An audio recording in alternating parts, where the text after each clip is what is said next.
Cheryl, the shadow of American drug warriors is long, but tonight's I-Team special leans forward to 2025 BC, beyond Chapo. In Mexico, the drug cartels now control more than a third of that entire nation. In Chicago, cartels enlist gangs to control streets and lock down neighborhoods citywide, poisoning another generation and leaving taxpayers to fund America's longest war ever, the war on drugs, now more than 50 years old. DEA, police, search warrant. Open the door. It is a domestic war underway since Vietnam overseas.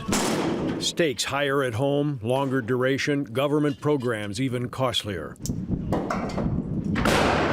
Now it's the Drug Enforcement Administration fighting the fight. In 2015, DEA subduing the world's most prolific drug lord, Joaquin El Chapo Guzman. But his Sinaloa cartel raged on. Police, don't move!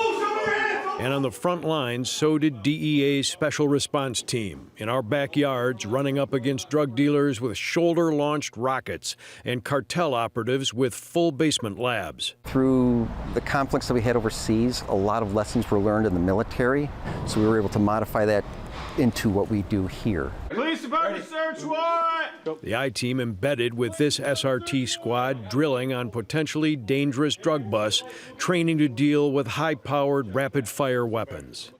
Special Agent Chris Gear heading up sessions at the Multi-Agency Academic Cooperative, or MAC, a nonprofit first responder training facility tucked away in Valparaiso, Indiana, the campus offering a safe space to run through worst-case scenarios.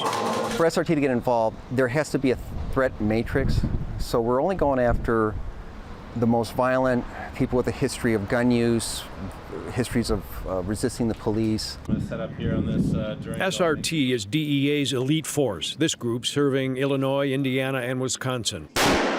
Operators trained in surprise entry tactics, weapon systems, and defensive strategies. The threats constantly evolving. Weapons that the people you're going after may have.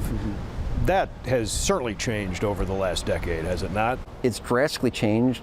There's switches on Glocks now to make them fully automatic, and there's other threats of that nature. Recently, SRT in Wisconsin executing a warrant targeting this military-grade portable rocket, offered, according to authorities, as payment for pounds of methamphetamine. And a major drug bust in South Bend, Indiana, unearthing an arsenal, cash, and an illegal fentanyl pill operation in a home basement. Feds say the warrants were executed safely and arrests made in both cases.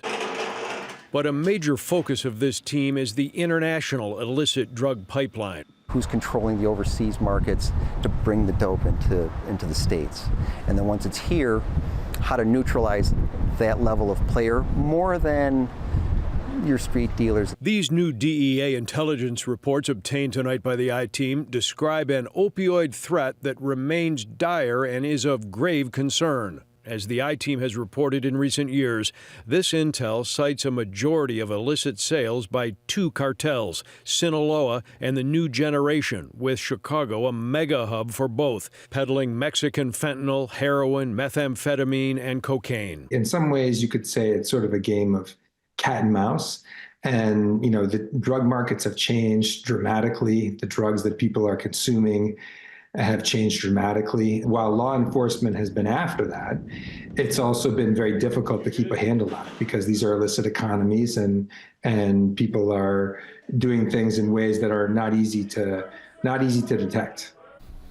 We end tonight with rare good news from the narco world. For the first time in more than 5 years, there is a national decrease in overdose deaths. Fatal ODs falling 14.5% from June of last year to this past June, according to the DEA. This attributed to less lethal fentanyl pills coming from Mexico and also to naloxone injections being widely available that reverse the effects of opioid overdoses. Demand and production may not be down, but in a criminal world measured by deaths, fewer of them is a good thing by any measure. Yeah.